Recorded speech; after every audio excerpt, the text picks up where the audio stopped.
Hello guys.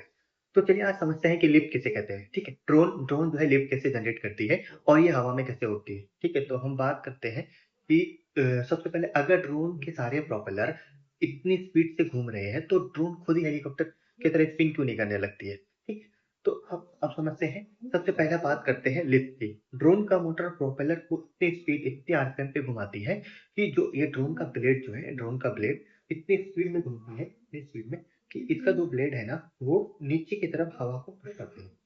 ये blade जो है नीचे की तरफ हवा को पुश करती है। तो according to Newton third law वो क्या करती है ना कि जो जैसे वो हवा को पुश करती है उसी फोर्स से ये प्रोपेलर को ऊपर की तरफ पुश करती है, जिसके वजह से वो ड्रोन जो है ऊपर उठने लगती है। इसी प्रोसेस को या इसी इसी अपवर्ड फोर्सेस को हम लोग लिफ्ट कहते हैं। जब टोटल लिफ्ट ड्रोन के वेट से ज़्यादा होता है, तभी ड्रोन ऊपर की तरफ बढ़ने लगता है।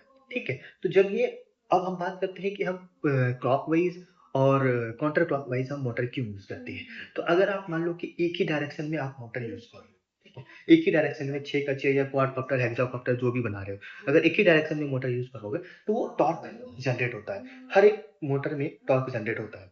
तो जब हम ये एक घूमती है तो जब हवा जो है ना ये सब सीधा पुश नहीं होती है, वो ऐसे स्पाइरल में सब घूम घूम के वो नीचे की तरफ पुश करती है। तो उसी में जो टॉर्क जनरेट होती है ना, तो टॉर्क को कैंसिल करने के लिए जो एक मोटर क्लॉकवाइज होता है, एक काउंटर क्लॉकवाइज होता है, जिसकी वजह से वो उसके बीच के टॉर्क को जो है ना बैलेंस कर लेता है। तो नेट टॉर्क जो है हमारा जीरो हो जाता है। जैसे हेक्साकॉप्टर है तो 3 काउंटर क्लॉक है, 3 क्लॉक है, तो वो एक दूसरे को बैलेंस करता है। वैसे क्वाड में 4 है तो 2 काउंटर एंड 2 क्लॉकवाइज होता है। ठीक है, तो ये इस तरीके से लिफ्ट करती है। तो अब हम तो याद रखिए कि मोटर जो है वो मोटर प्रोपेलर को घुमाता है और प्रोपेलर जो है हवा को नीचे पुश करता है एंड हवा जो है ड्रोन को ऊपर लिफ्ट देती है। और क्लॉकवाइज और counter clockwise motor torque cancel करता है।